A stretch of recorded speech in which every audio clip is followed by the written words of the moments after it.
menyediakan monitoring dan pembuatan secara time ya tentunya. Terus mendukung kelancaran dan kecepatan alur produksi.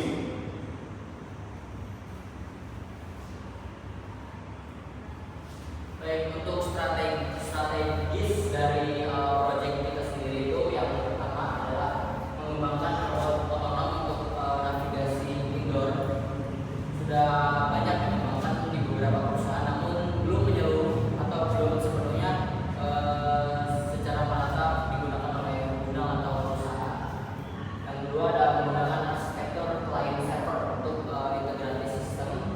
Yang ketiga adalah mengimplementasikan sensor navigasi ultrasonik ataupun infrared untuk pembacaan di area robot tersebut apakah ada rintangan ataupun obstacle yang harus dilalui oleh robot otonom ini. Yang ketiga, yang keempat yaitu mengintegrasikan modul IoT untuk komunikasi data, menyediakan dashboard monitoring untuk pengawasan sistem di software mobile application-nya, dan yang terakhir itu melakukan pengujian bertahap sebelum implementasi penuh. Karena sering terjadi kalau kita membuat robot pasti ada error ataupun tidak koneksinya antara robot dan aplikasi tersebut. Untuk IDS-nya akan dijelaskan oleh Acara. Baik, untuk ide proyek kami yang pertama, robot sebagai transporter otomatis antar layan produksi. Yang kedua, sistem notifikasi otomatis saat barang tiba di tujuan. Jadi barang udah sampai tujuan, kita memonitoring lewat HP, lewat mobile. Jadi kita tahu kita lokasi robot itu udah nyampe mana. Yang ketiga, penjadwalan pengiriman material berdasarkan tujuan produksi. Kemudian yang keempat, monitoring status baterai dan performa robot secara real time. Jadi baterai ini kita bisa lihat statusnya antara jadi baterai lemah atau enggaknya kita bisa monitor lewat mobile juga. Kemudian implementasi pada gudang manufaktur dan kawasan industri.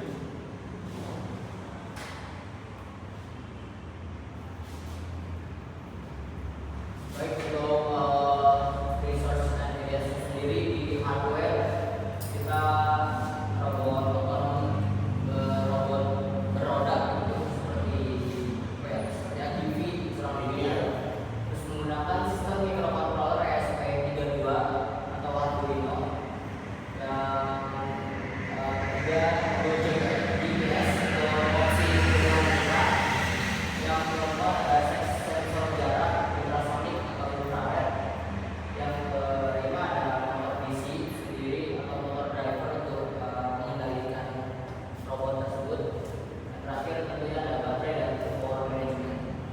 Nah, untuk software sendiri ada dashboard monitoring, backend server, kita menggunakan REST API, dan yang terakhir database untuk penyimpanan data atau riwayat robot itu sudah beroperasi atau berjalan kemana.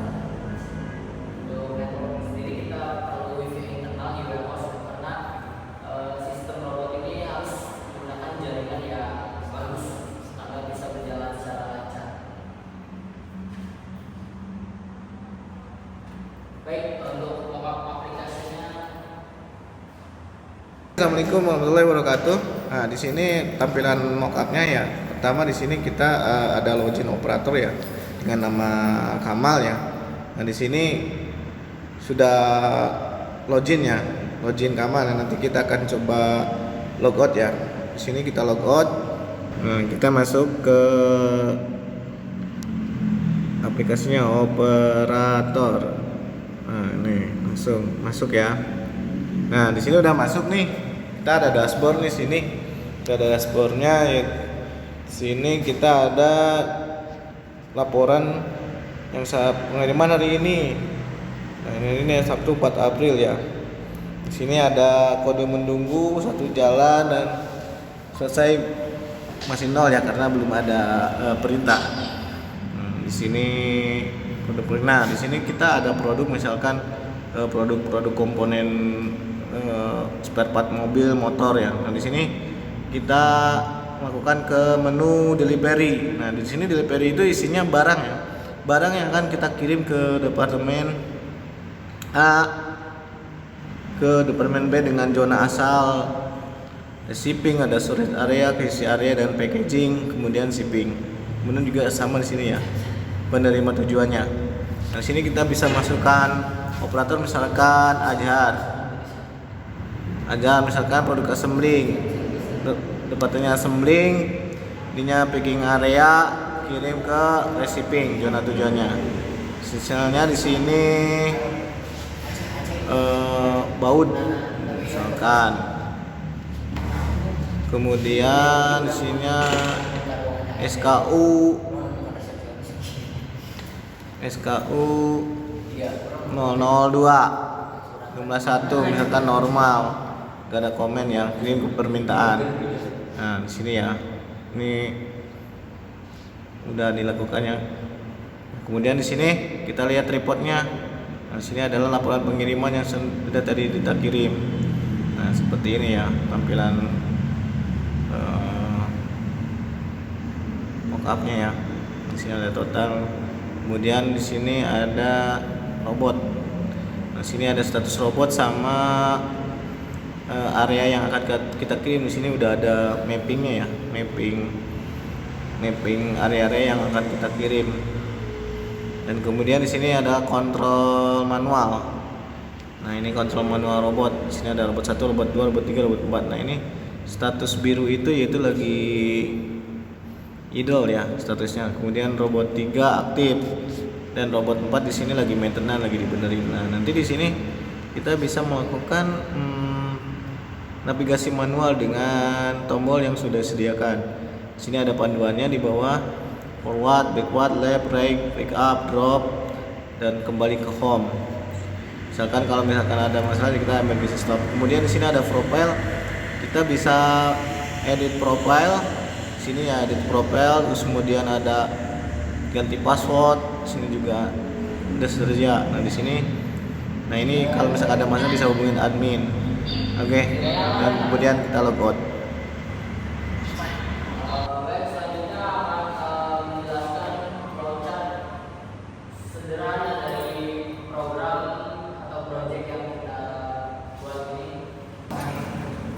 Di sini kita mulai flowchart cara jalannya project program kita jalannya seperti apa. Pertama kita mulai langsung ketika kita sudah mulai otomatis robot dan mobile itu sudah terkoneksi dengan benar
kita menggunakan terminal distribution untuk supply power dari baterai.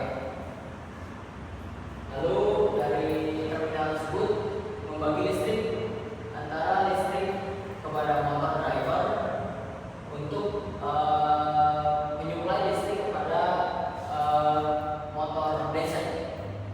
Karena motor driver ini harus menggunakan listrik 12 volt DC. Nah, sedangkan listrik yang dialirkan kepada ESP32 itu maksimal 3 sampai 5 volt. Jadi setelah dari distribution terminal itu kita turunkan menggunakan sensor low voltage. Jadi kita menurunkan tegangan dari 12 volt ke 5 volt mensuplai listrik di ESP32 ini. Nah, sisa dari sini kita supply listrik juga ke motor DC. Jadi terminal ini terbagi menjadi beberapa jalur untuk menyuplai listrik yang berbeda tentunya. Nah, dari ESP ini sendiri merupakan controller atau otak dari sebuah robot tersebut, yang dimana program yang kita input kepada ESP32 ini, maka mereka akan menjalankan tugasnya masing-masing. Tugasnya dia mengontrol driver DC, misalkan motor harus maju, mundur, ataupun stop. Itu yang sebelah kiri juga sama fungsinya. Lalu selain itu dia membaca data di sensor IR lain.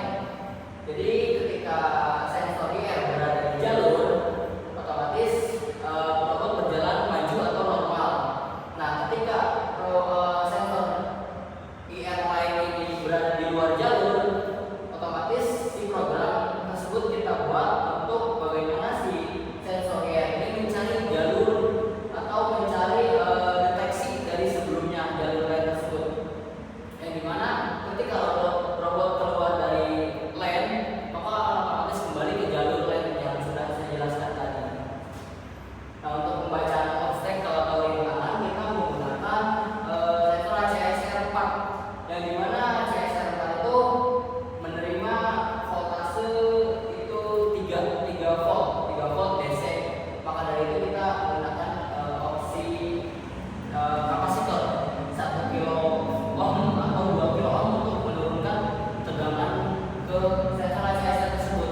Karena jika kita tidak turunkan, sensor ACSR tidak akan berfungsi karena suplai listrik yang tidak sesuai ke sensor tersebut. Jadi sebuah wiring yang kita buat ini sudah sesuai dengan program yang kita input pada ESP32 atau robot yang akan kita kembangkan di warehouse